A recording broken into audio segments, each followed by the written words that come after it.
Welcome to just Amrutha Jesus. మొదటి కొరింథీ 6:15 మీ దేహమును క్రీస్తునకు అవయవములే ఉన్నవని మీరు ఎరుగరంటూ పౌలు ప్రశ్నించడం జరిగింది. సంఘానికి శిరస్సు క్రీస్తు ప్రభులు వారే, కాబట్టి సంఘము దినదినం కూడా వర్ధిల్లేదిగా ఉండాలి. అయితే సంఘమును నాశనం చేసే అంతర్గత విషయాల్లో మొట్టమొదటిగా అనైక్యత.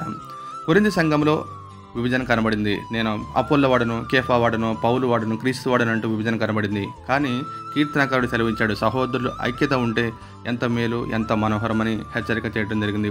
రెండవదిగా అధికార దాహం. 3 యోహాను పత్రికలో దియోత్రెఫీ ఉన్నాడు. అతడు ప్రధానత్వం కోరుచూ అనేక మంది వెలివేస్తూ ఉన్నాడు.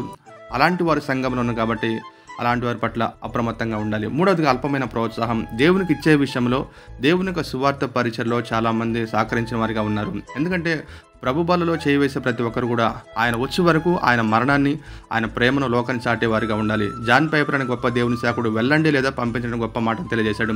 దీనికి పరిష్కారం ఏంటంటే ఫిలిప్పీ 2:5 క్రీస్తు యేసును కలిగిన మనసు మీరు కూడా కలిగి ఉండాలి. ఆమేన్.